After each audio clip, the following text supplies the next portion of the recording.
Hello friends, तो बहुत बहुत स्वागत है आपका हमारे यूट्यूब चैनल पे।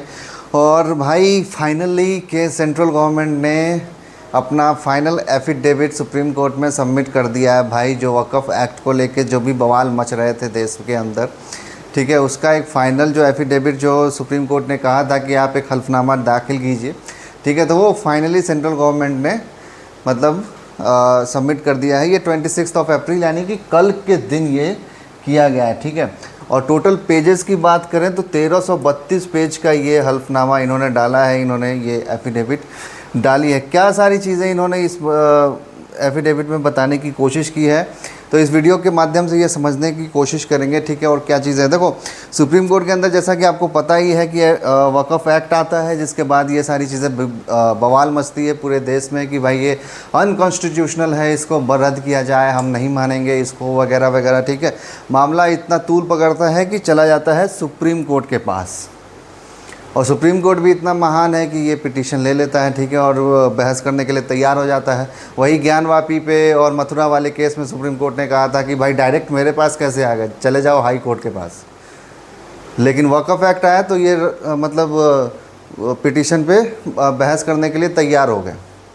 ये दोहरा रवैया है सुप्रीम कोर्ट का। मतलब कि ज्ञानवापी का जो केस आया, ठीक है, और मथुरा का जो कृष्ण जन्मभूमि का जो केस आया, उसमें इन्होंने साफ कहा था कि भाई पहले लोअर कोर्ट के पास जाओ, उसके बाद हमारे पास आना। और यहाँ पे ये डायरेक्ट सुनने को तैयार हो गए। मतलब कमाल का सुप्रीम कोर्ट का भी ये मतलब समझ में नहीं आता है, ठीक है। और बहुत सारी चीज़ें हैं, ठीक है।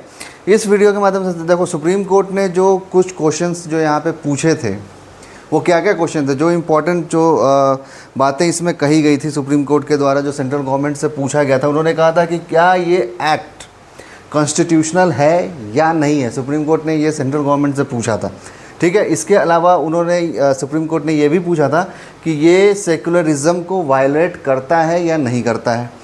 तीसरा, पावर ऑफ वक्फ बोर्ड और वक्फ ट्रिब्यूनल का लीगली इसका कोई सस्टेनेबल है या नहीं है, मतलब ये लीगली सही है या नहीं है, ठीक है। चौथा जो इन्होंने पूछा था कि नॉन मुस्लिम्स की इसमें रिक्वायरमेंट क्यों पड़ी, आपने नॉन मुस्लिम को इसमें क्यों शामिल किया है। और पांचवा जो सबसे इम्पोर्टेंट था कि इसमें फंडामेंटल राइट्स की भी बात कही गई थी कि फंडामेंटल राइट्स का भी इसमें वायोलेशन हुआ है। ये सारी चीज़ें सुप्रीम कोर्ट ने मांगा था कि भाई इसका एक प्रॉपर एफिडेविट बनाइए और हमको सबमिट कीजिए। सेंट्रल गवर्नमेंट ने इस पर वर्क किया और फाइनली सबमिट किया।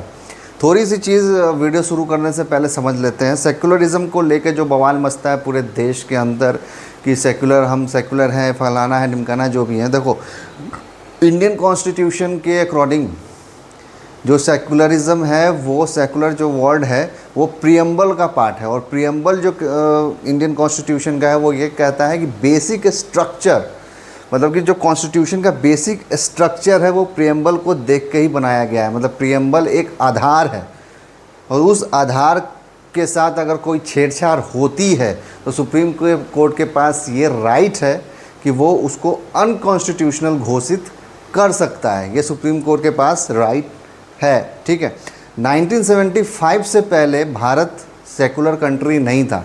आप में से बहुत सारे लोगों को ये चीज़ पता नहीं होगी, लेकिन ये सच्चाई है कि 1975 से पहले इंडिया सेकुलर कंट्री नहीं था।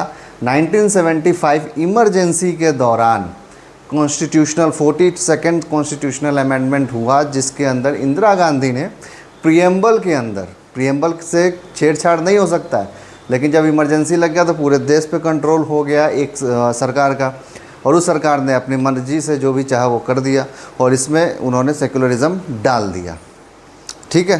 तो ये सारी चीज़ें हुई।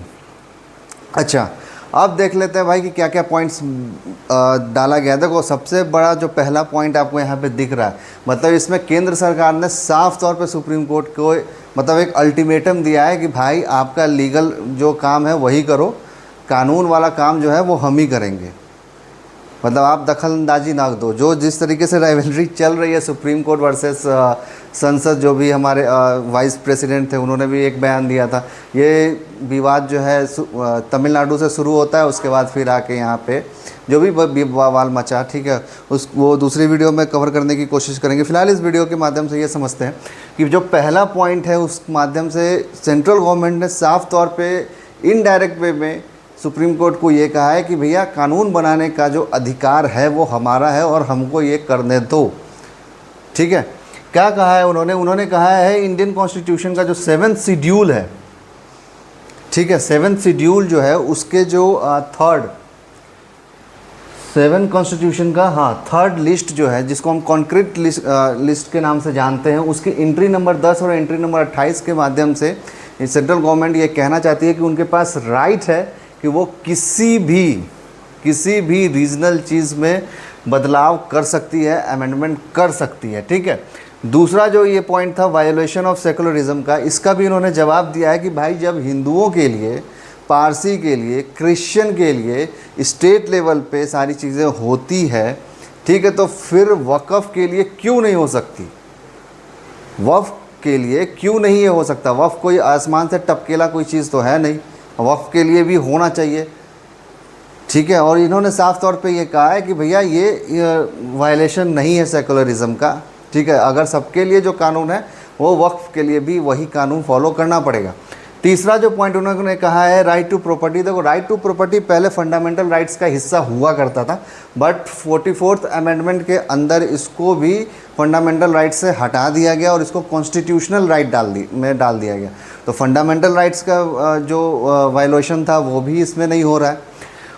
जहाँ तक बात रही नॉन मुस्लिम की, जो नॉन मुस्लिम को इन्होंने शामिल किया है इसके अंदर, इसके माध्यम से सेंट्रल गवर्नमेंट ने ये कहा है कि पहले जो भी पास्ट में जितने भी प्रॉपर्टीज़ पे क्लेम किए गए हैं और जितने भी केसेस वैसे पेंडिंग हैं उसको रिजॉल्व करने के लिए, उसको सॉल्व करने के लिए हमको उसमें नॉन मुस्लिम पर्सन चाहिए, ताकि एक जो पारदर्शिता है वो क्लियर वे में आ सके लोगों के पास। क्योंकि बहुत सारा बवाल मचा हुआ है वक्त ने जिस तरीके से पिछले कुछ सालों में काम किया है भारत के अंदर, और जिस तरीके से प्रॉपर्टीज़ पे जाके अपना दावा ठोका है, उसको देखते हुए सेंट्रल गवर्नमेंट का ये कहना है कि भैया ये ज़रूरी है, ये नॉन मुस्लिम होना ज़रूरी है, ताकि एक ट्रांसपेरेंसी आ सके, ताकि जो इंक्वायरी है जो भी है वो किया जा सके। मतलब एक हंसी की बात ये भी है कि भैया सुप्रीम कोर्ट ने ये कहा है कि ये 400-500 साल पहले जो वक्फ किया गया